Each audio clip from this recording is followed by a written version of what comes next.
What if the answers you've been searching for have been inside you all along? Welcome to Insights with Purpose, the power of inner wisdom. We're Hemali and Sheila, two friends on two continents, having the conversations that bring us closer to the truth of who we are. No scripts, just real talk. Pull up a seat.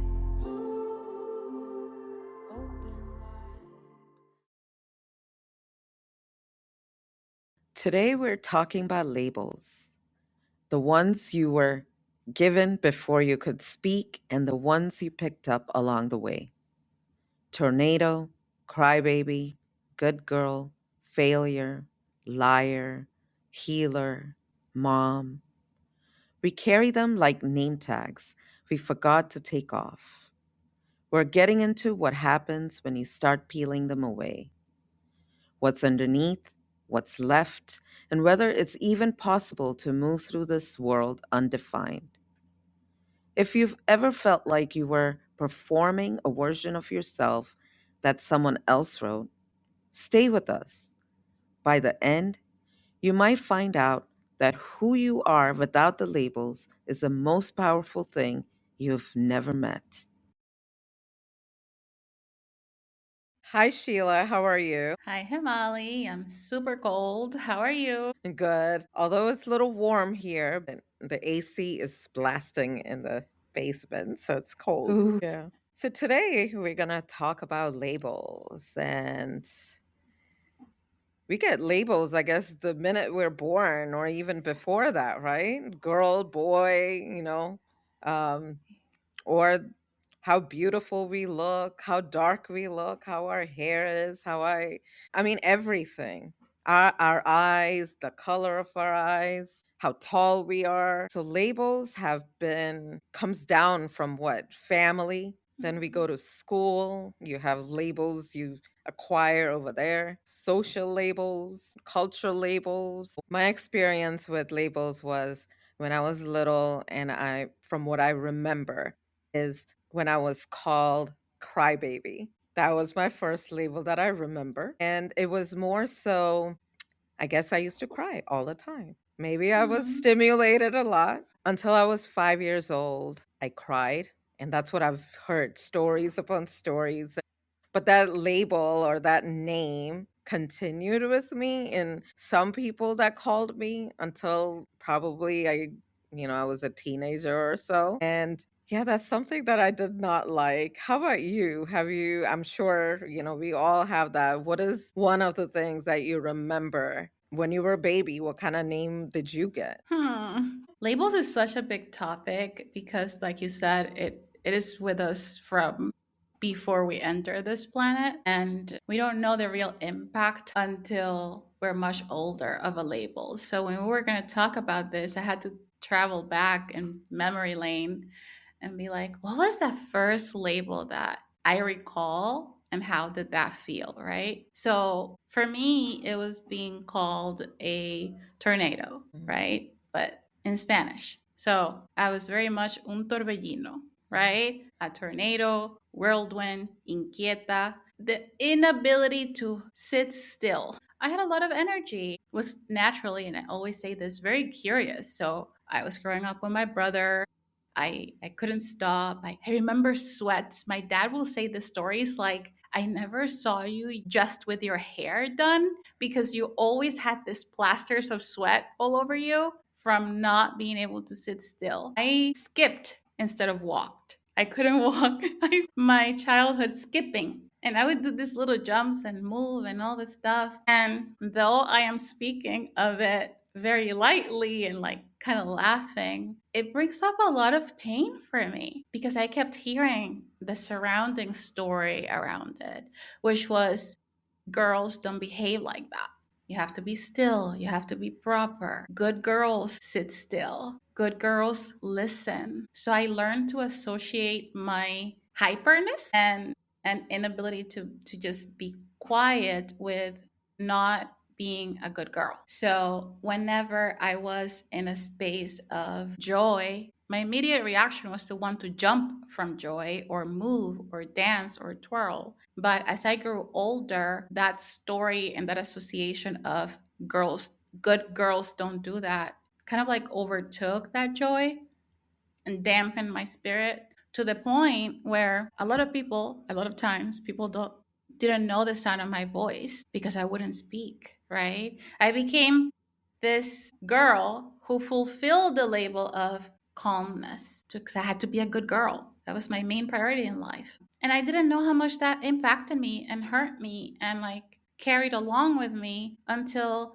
we started talking about labels and how they come from like infancy and how they stay with you. And for me, it was a very painful emotional experience and one that took a really long time to process. I really did not become my hyper self again, my true nature again, until 3 years ago when I started allowing me to fully experience my emotions in my physical beingness. And all of that stemmed from fulfilling this idea of good girls stay still. And that was really impactful. Yeah, it was just that's the thing. That's the label. That's the thing that carried through with me for the longest amount of time and one that created such turmoil for me as a child and as an adult. How did it feel like for you to be labeled a crybaby? How did that shape like your schooling or Hemali inside? What was that like? And I don't think that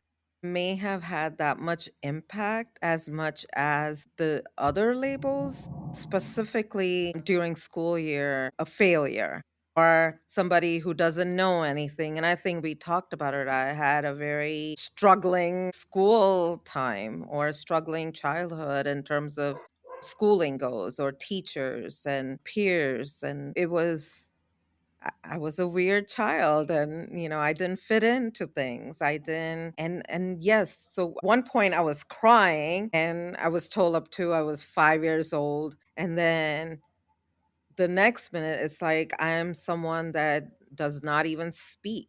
I am so quiet and that taking on that persona of that good girl and you follow, you obey everything you're told, not just your parents, but your neighbors, your teachers, whoever that comes through or you interact with. That I think has followed me in terms of that failure as I think talked in our second episode about the authenticity or just that how the worthiness or even that belief that I know nothing and I Mm, am nothing. So that went on for a long time. I think that once I started doing the healing work or once I started working on just trying to strip away labels, each labels that impacted me or continue to impact my life. And I think that was the hardest one. And I think even name as such, because when you bring certain energy with certain names, and I have a nickname or a name that my family and close relatives and neighbors and they call me with, and then I have the name that the official name that people call. So it's like there is that difference and how you act around when you're called a certain name and how that separates you. So I think that that calling of that being that failure has mm, impacted me quite a bit in mm. my life so far. That's a big one. Yeah. Mhm. It's interesting because I don't think people stop long enough to identify how a particular label is going to impact a child, Mhm. right? I don't think until recently, historically, parents haven't been as grounded in parenting as I see a lot more of them are now. And the impact of an action or a name or a label was never something that was talked about. It was just like, well, that is just who you are, right? For me, that's one of the biggest challenges. And I learned as I was parenting my own kids, like, I want to address the behavior and not the child. So you're not good or bad because of what you do or feel, right? Your actions don't determine your worth. So I was very careful as to which things I addressed and labeled when it came to their person, because for me it was a very painful thing to experience. Even then, going to school, I tried to become that good girl label and carry it out and continue to fulfill it, because at the end of the day, I wanted my parents to be proud of me. I wanted what they said about me to be true. But to the same token, does it become a detriment to who you are? Do you then feel forced to fulfill a label that you don't relate with, right? I had a family member who anything I said was a lie. And I used to get into so much trouble. Like, I'm talking punishments, Mm. right? For periods of time. And it didn't matter what it was. Everything that came out of my person, I was labeled, you're lying. It's a lie. That's not true. That's not how it happened. And because they were the adult, what ended up happening was more people, what happens? Believe the adult, right? So no matter what I did, I got in trouble. And I remember feeling the weight of this label so deeply that I thought to myself, you know what? I'm already getting in trouble for lying. I am already seen as a liar. I'm just gonna lie. I'm gonna get in trouble regardless. So, mind you, I was like 11 or 12, but that logic is working there, right? That age. But I really felt like in personifying or becoming that label was going to benefit me. Why would I keep being the good girl? And that's when that good girl label fell off, right? Because I was continuously getting in trouble for something I didn't do or didn't say. And I was like, I'm done. I'm not a good girl. I'm just gonna play the part. And it was small fibs most of the time, but for a long time, fulfilling that label caused so much internal injury for me, because one of my biggest pillars in my life, in my adult life, is authenticity. So I went completely against my beliefs, my values, my essence. And that was really difficult. And I didn't have someone to navigate it with. There was real pain in that label. There was real pain in fulfilling that label. At times, it was even more difficult to dismantle that label because I got lost in that in between, right? Mhm. And I mean, do you relate to that? Is there a part of your life or a label in your life that you felt became you or you became it? Yeah, and that's again the same thing. We come back to the same one as being that failure and or being punished. And I relate so much with you in terms of no matter what, I'm going to be punished, no matter what, you know. So might as well have fun. I'm gonna be hit anyway, right? So a few days or a few weeks go by and like, oh, I haven't gotten a scolding or a beating. Let me just act up. Or not study, not do this, not pay attention, whatever that was around there. But now, as an adult, it has so much impact in terms of the inability to move forward, paralyzing Mm. yourself, inability to believe in you, or inability to just kind of valuing yourself or even seeing the worth in yourself, what you bring to table, all that. I mean, that has such a big impact. I mean, if you just think that you are a failure as a person or as a child and you grow up like that, you're constantly talking about that. How, I mean, it impacts in every interaction, it impacts in how you show up, your body language, how you say things. And, we talk about it sometimes. When I'm talking, sometimes I feel that, am I asking a question or am I telling you? And we've talked about that. Like,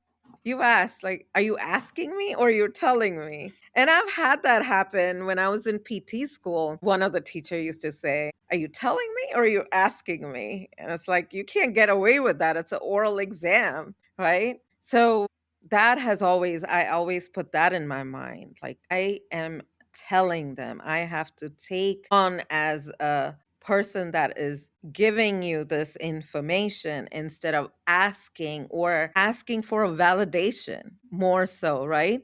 That for you to say, yeah, you're right. For me to feel okay to me to feel, it's again validating myself, like what I'm saying, or confirm what I'm saying is right. Mhm. So, also kind of put myself back, like, you can take the information as I'm telling you, or you can take that information as a question, so you can curiously think about it and ask yourself. So I think that has brought a big impact in my life. And I was just sharing, and as we were talking last week, I went to Salvador Dali's museum. And when we were talking about names, what I came across was that his name, his brother had died, and he got his name, his brother's name was given to him. So Salvador. And he said he always felt that he was a replacement. Mm. And so when you feel that within yourself, then he started acting total opposite of what his brother, or was what his family would have imagined that person would be like or act like. He took it upon himself that he would act totally opposite. So that eccentric, out of this world, or bigger than life gestures and personality, you kind of go out there into the world as a performer, right? We talked about that Mhm. performance, and you perform, you constantly perform. So, how much of that impact labels have? So, especially when you're children, and some of our communities, like especially in those days in India, it's like not only does your family, but then you have this whole bigger your neighbors, your friends and family. It's like this story gets repeated constantly in front of you about you and what you did, not as, but it just becomes your persona. That's who Mm. you are. And it just kind of, it's like it's out there, put out there into the universe so many times that, yes, of course, you're going to start believing that that's who you are, and you start living like that, you start performing like that. It is very hard to take off labels, and I strongly believe in it, that when the kids are growing up, to even in school systems, we're so easy to label someone, he is like this, or he is always getting in trouble. You get one chance, one time you mess up, that's it, that's your label. You're sent to principal's office, and it's okay to teach kids, but have conversation and talk to them. But when you put that one label, and that will remain with them for the rest of their life, until, or if they know how to go past that label. It's really curious to think like we live in a world filled with labels. Mhm. Like we have baby shower, gender reveals, all Yeah. this stuff. And rarely do we stop to think about what does that mean to that child or to that person, because we label people as well. And I was thinking about, is there a difference between used to define yourself or using labels to describe yourself, and which belongs where? And it's fascinating to stop to think about the subject of labels and becoming the labels that you are given, or the labels that you then give yourself, those given to you by culture, society, parents, family, school. I mean, we could go on forever. But is there a way to go through this world undefined Mhm. by a particular label? Is that even possible? And it was blowing my mind, going in circles, thinking around, can I? Should I? Do I want to? And what would that look like? And what does it mean? I had to stop to think about how was this for me when I was raising the kids. And I remember having a clear definition in that moment of, like I said before, I'm addressing the action Mhm. or the feeling and calling that out, and also explaining the why. And that goes to what you said, right? Can you have a conversation? Because you can go through life as a child in school and get in trouble one day, and you become a troublemaker, then you fulfill that label. How can that be helped? Very, very simply to me, You explain the expected behavior, you were outside that behavior, your action is causing trouble, but you yourself aren't the trouble. Mm-hmm. School systems are difficult. You don't have a lot of time. But is there really a way that we can lead our life without adapting or personifying any particular label? Do you think that's possible? Do you think we should even like go there? That reminds me of Prince, the singer, and how he decided one day that he was not going to be called Prince anymore. And he had a symbol for himself. And now the whole world was confused. What are we going to call him now? Right? Like, how can we address him? And then either people would say symbol, I don't know, or they would say formerly known as Prince, singer Mhm. formerly known as Prince. And so, yes, we do need, I feel, a name, but it was really surprising, or even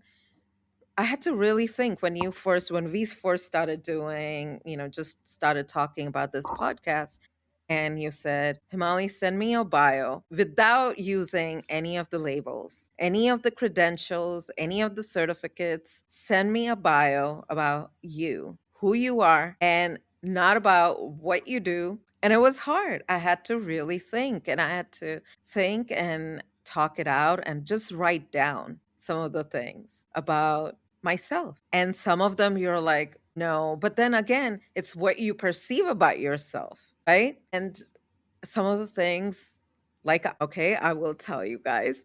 One thing I wrote, and that was probably the first thing I wrote, Yes, tell was us. was that I'm boring.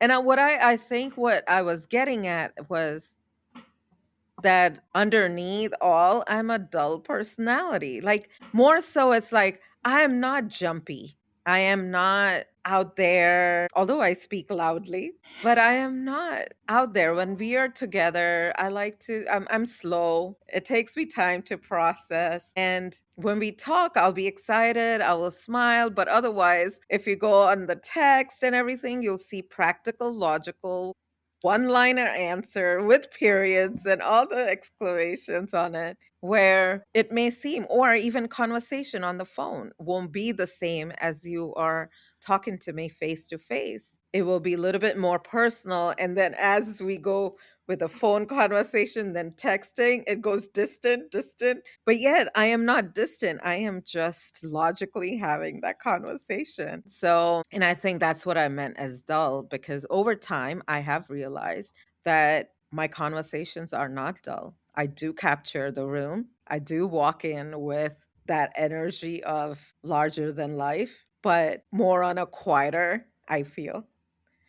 And I talk more now than I used to ever talk. Believe me, some of you do know that I was a person that you would not even know that I existed in that room. But yeah. Same. I gotta say, we gotta go there because you brought it up.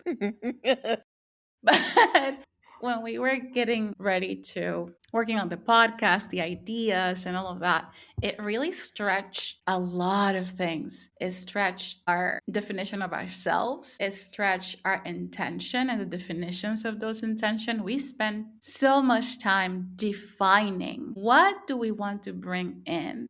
And one of the things that kept popping up was we want to open the space up for anyone. No labels needed. Come as you are, right? And what we wanted to do is be super inclusive. And one of the things we came to find is that Hemali and I can have conversations via Zoom or now recording, and we would be fine. And then we would hang up the call. And it was very quickly like, thanks. No, it's great, but nothing else. So we had a little bit of period of time when we had to adjust as we learn how we communicate Yes. outside of a video call. Because what happens when you have a label? And we had just given ourselves the label of we're constructing a podcast, Yes. right? All labels come with attached expectations, every single one.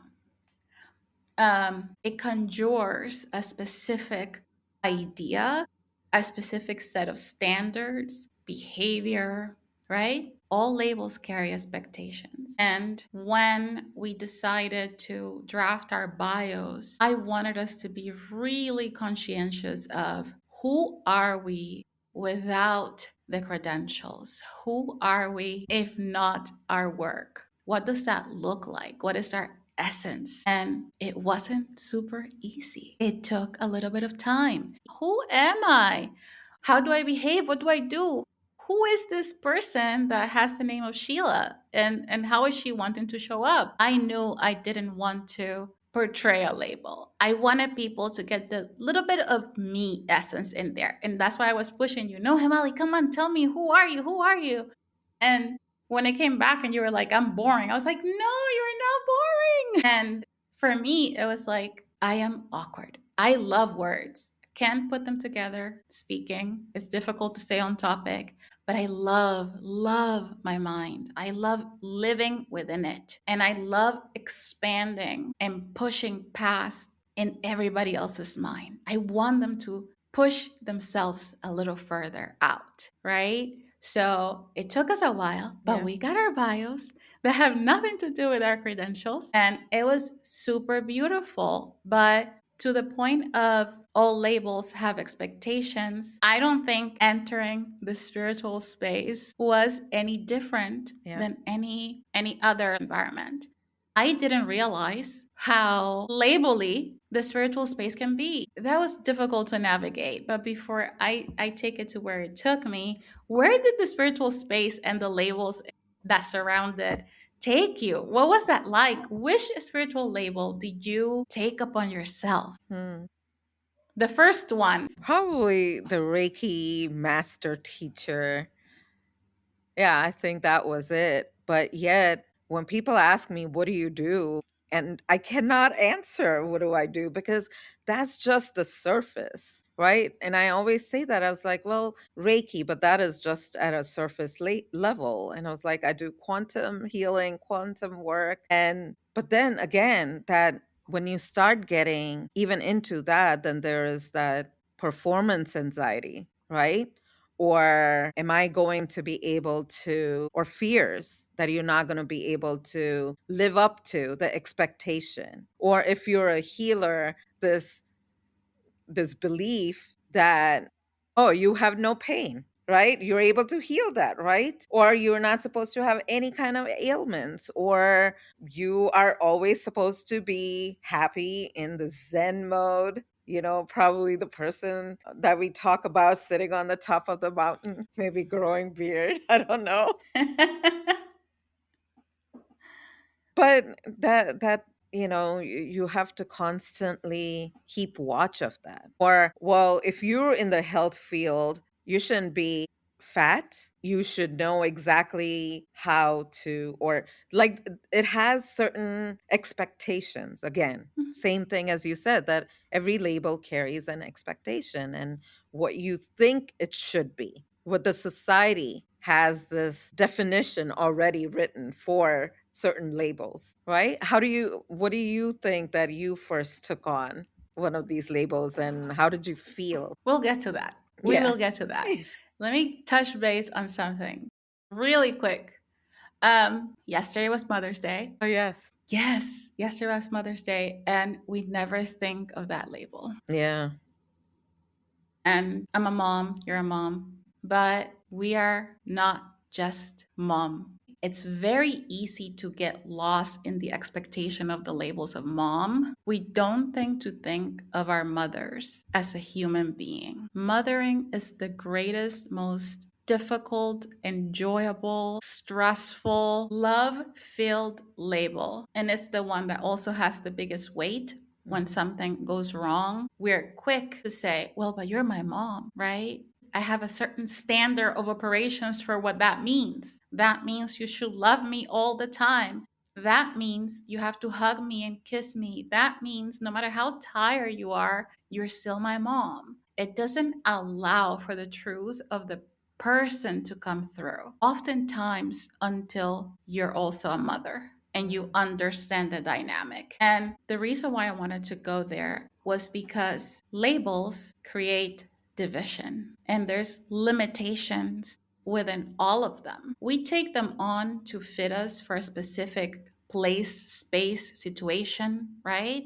But I'm going to challenge you to think of yourself outside of these labels and try to pinpoint what it is that you are, not what you do. Who are you? What is your essence, your frequency? What brings you joy? What pushes you to wake up every single day? Sit there and think of it, because you will feel yourself a lot more connected to humanity when you strip away the cages these labels construct. And since yesterday, I've been very much in my heart.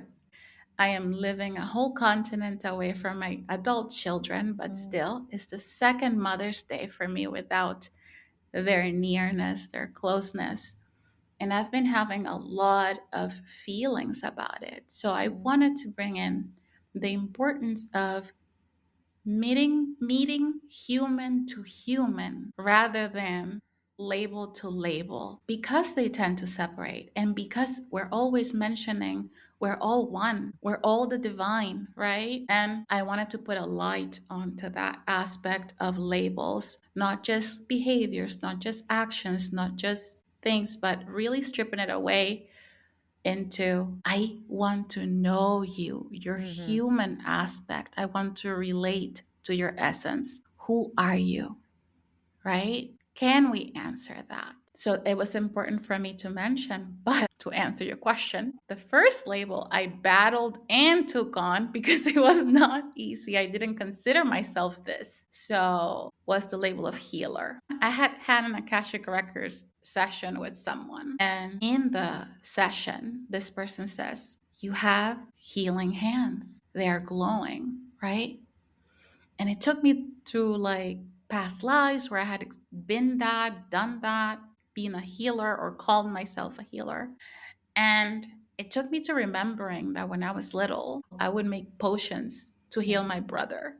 I don't know where this came from, but I would mush up some herbs and like we would have real bad physical fights. We were little, okay? It's just him and I. We had nothing else to bother. Oh, so we would get into this fight and then I would go heal him. So this was the first label that presented itself to me in a space of spirituality Mm. after my awakening. And I struggle to see it because I didn't consider myself as someone who could heal other people. Therefore, who or what was I a healer of? Long story short, I realized that I was healing myself and therefore I was healer of I, Mm. me. And that was the energy that I was experiencing. And not many people will relate to that.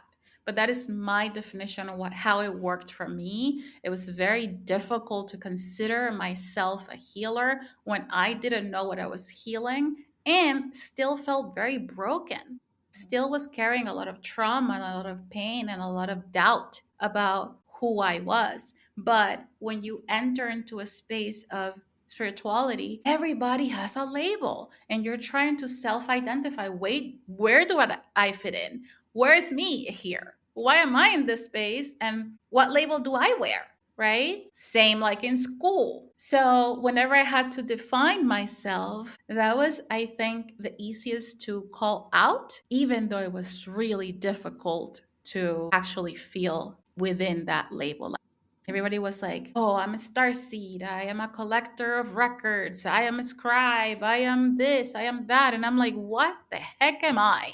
Super lost. And that's okay, people. It's okay to be lost. Take your time figuring it out. Have you come across a label that felt difficult for you in the way of embodying that aspect of the label, or have all the labels and because of all the modalities you practice felt comfortable for you? No, I think when you were speaking, what was coming up in terms of not being able to or feeling confused, more outside of the healing world, but it was more as when I first moved to America, US, I was still considered here as Indian. But when I go to India, I'm considered as American. And I'm like, okay, where do I fit in? What, you know, who am I? Where am I? It's like, where do I belong? Mm. I think that word comes up a lot. It's like, where do you belong? Do you belong to this label? Or does this label belong to you more so? And I think in the healing world, yeah, some of the things like doing myofascial release, I have all these certificates and I've used it here and there, but I'm not comfortable in doing that. And I'm okay to say that I'm not comfortable in using that. And so that could be one of the certification or skill set that I don't use. Also, when I did the holistic nutrition certification, a year long, I think that more I can relate to in terms of healing myself or healing my household with all the allergies and all the just not living healthy, going to doctors and but not so use it for other people. But once you acquire that knowledge, there's no turning back, right? Once you've seen it, even in terms of healing, like once you've seen it, you can't turn back. And so you kind of keep doing certain, or you start talking about it, but then people look at you as like, are you an expert? They want to know, are you an expert of this? Only then, or are you practicing what you're preaching? And some, yes, some no. And just because you don't practice, it's invalid, right? So I don't know if I've answered your question, but Yeah, I get it. I've put on a lot of different labels throughout this 5, 6 year journey. yeah. Everything I came in contact with. And are we what we study to become? Mm. Right? So if all of a sudden I train in, I don't know, airplane jumping. Hi, I'm Sheila. I'm an airplane jumper. Is that the I am that I Mm. want? Because the whole thing is there's a difference between who you are and what you do Mhm. or how you move through the world, right? For me, completely honest here, I don't know that I can continue to call myself the things that I do in my practice, right? Okay, hi, who are you? I'm Sheila Evangelina, Akashic Records Guide, Reiki practitioner, channel, right? But who am I? I'm still questioning who are you, Sheila? Who are you? And my journey has taken me every few months, I go into who am I? Every few months, I fall into this. Am I becoming my labels again? Am I performing my labels? Because just because I do something doesn't mean that I am that thing that I do, right? I facilitate space. I channel and conduit light, but I'm not that. And recently, in my latest escapade into who I am, I was like, what is the thing that I am at all times? It wasn't one sitting. It took me like 2 weeks to get to this, but I realized I am curious. It is not an aspect of this third dimensional body, this Sheila. I have, in the fifth dimensional meditation space, realized that I'm curious. I will turn around and question my guides, like, I am super curious being is part of my beingness to be curious. So lately, every time I have to address who I am, I say, I'm curious because I identified it as a truth. I'm not performing curiosity. I am genuinely in every space, time, dimension, what have you. I am curious. It was beautiful to identify because I didn't know that before. I didn't know that before this time, which was like 2 or 3 months ago, by the way. That's the biggest thing for me. I am not the things that I do. I'm not the things that I practice. I am not the things that were said about me. I am not the stories other people tell about who I am. Then, who am I? And how do I communicate that clearly? Right? All to say, it's very easy to get lost when you learn to do things and you don't really fully understand where they hit your soul and you just adopt the label, right? But a lot of people stay within that and don't question it. So the invitation is question it. Are you doing something or are you being that? And what's the difference? What does that look like for yourself? Do you know what I'm saying? Exactly. And I appreciate that you're able to check in every now and again, to check in with yourself, whether you are performing or you are being true to yourself. Are you being authentic in all that you do, all that you are? all that you are being in that being space. And so I really appreciate that. For me, when you said curious, and I think that is when I became, and I've always been curious since I was little. And that's why we talk about why, that question, that why, right? And that's what it is. It's like to ask, the more you ask, the more you are given that answer or shown that answer. I personally, I realized that, oh, who am I without the labels? What do I need authentically? What is it that brings me in my joy? And I think that kind of defines, but that also defines kind of what I need at the time, right? But I know as a soul, I have to move. I have to move, not only move as just walking in the Mhm. woods, but person that needs to go to different places and spaces, not only in physical, but also in the multi dimensions, to constantly travel to meet people, different communities, different learning and processing and getting deep within yourself, just learning about yourself. Like, I think through interacting with other people, that sense of knowing comes within me, that sense of Mhm. feeling the similarities or differences, whatever it is. But then the more I focus, it's like the more it just brings me to that oneness. And that space right there feels like that, without any kind of labels or without any kind of judgment, criticism, or that gate or limitations that we talk about with the labels. Yeah. Yeah, it's really important to remember to just open up to whatever it is that's coming through, Yeah. right? Yeah. Just because I question my labels doesn't mean I'm asking you to do yours. It's an invitation. The invitation is thrown there. It doesn't mean I'm questioning why you're labeling yourself or your space or your process. I welcome you as you are. Tell me who you are, because deep inside of me, I'm looking to connect to that humanness, that beingness, that root essence called Hemali. Mm-hmm. I'm wanting to explore you and your mind in the best way that highlights who you are for me. And I understand labels can be carried for specific time periods in your life, and then you kind of like outgrow them or Mm-hmm. don't identify with them. And then how do you work on dismantling a specific label? And what you said is how you start. Check in with yourself. Does it still fit? Am I performing it? Do I fit what this feels like for me?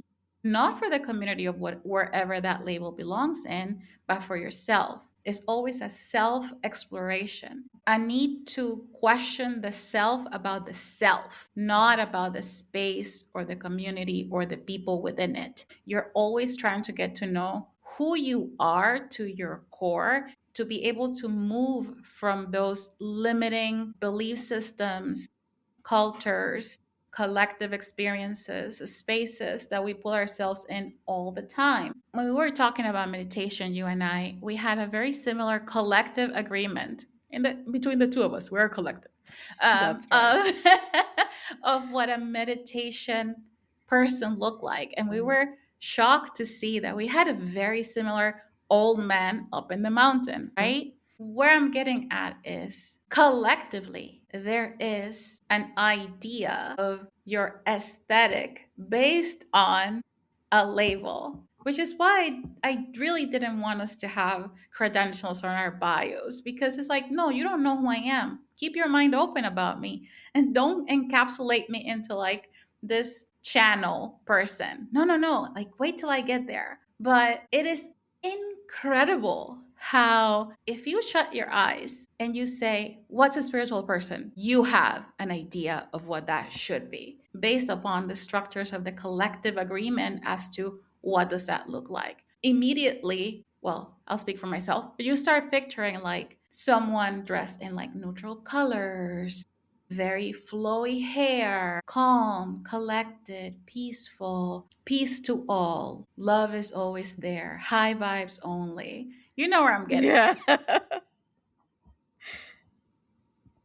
And I wanted to touch upon the collective agreements around labels because they carry us beyond our person and our family experience. And to also highlight just because the collective agrees upon a specific label doesn't mean that that's what that is. Mm. I fully spiritual. I do not fit that label aesthetically, right? For a long time, there was a struggle, an inner struggle for me with, do I have to now throw away all my colorful clothing and just buy neutral colors, right? Do I have to now become vegan again? Do I have to renounce parts of myself in essence in order to fit into this particular idea the collective has for a spiritual person? Have you experienced a dissonance like that in your path, in your journey, when it comes to the spiritual spaces and the labels they hold for us as a collective? Have you experienced that? Yeah, for sure. And exactly what you said, in terms of this is how I'm supposed to look like. And more like if you look in India, my cousins and they joke about it. The next time you come, I'll see you wearing that whole orange garb, like orange, because that's what, right, the saints in India or the Guru Swami wears with the Rudraksh beads or the mala around you. And the next time we'll pick you up from the airport, that's what you will be wearing, or we'll buy you that so that you can wear that. And so, and I myself don't look anything like that, what fits that. But there are some things I want to do or move towards, like eating more of that Vedic sattvic food, to bring myself more, come back to that center. That's what it says in the books. And yes, people practicing, they say that you go deeper into practice. But sometimes I feel like I'm able to go deeper into practice without that. So why, do I really need to go there? Do I really need to do that? That's how I feel around that, in terms of, yes, sometimes it feels like, am I being, I question myself in terms of, am I being inauthentic? Am I being really true to what I feel and I believe? And am I really being in that space of accepting, again, belonging in that space of myself, how I would see it? And I'm sure you too, and myself, it's like we're always at that border trying to go beyond that, rebelling, like, let's just try it, let's just see how it is without this, like questioning everything in terms of Yeah. practice, in terms of beliefs, how it should or should not look like. We kind of go beyond that, what the society thinks it should be. Yeah, absolutely. I think it highlights a lot. And to begin with, why we sit here and record.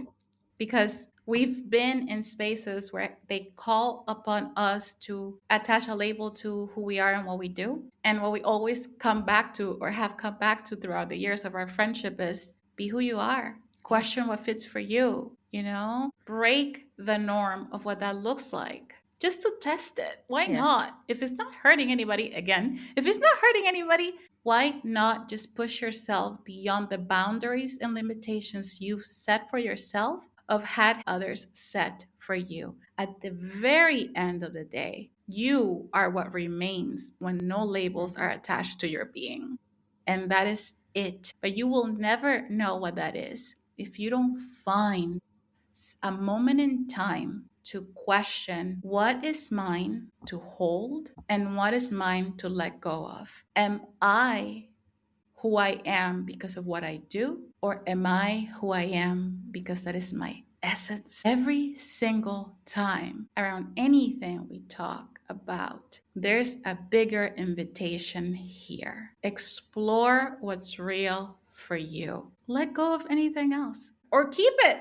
Whichever way makes you comfortable. At the end of the day, you are what remains without any single label. Do you know what that is? This was a great, great, great introduction to labels, right, Hemali? Yes, I agree. It was so good to see you. Good seeing you too. And thank you for listening. Yes, thank you for listening and being here with us. We'll see you next time. Bye.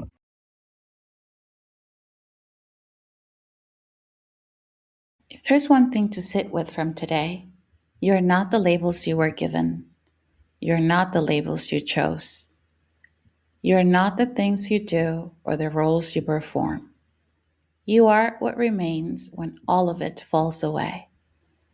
And if you don't know what that is yet, that's the invitation. Question what's yours to hold and what's yours to let go of. You might be surprised by who's been waiting underneath. Thank you for being here with us. If this episode moves something within you, please share with someone who needs to hear it. Subscribe wherever you're listening and leave a review. It helps more people find this space. Find us on all your favorite social media platforms. And remember, you already are what you're looking for. Trust your insight, act with purpose, and stay in your knowing. Everything I held it was always there, always there, always there. Deep inside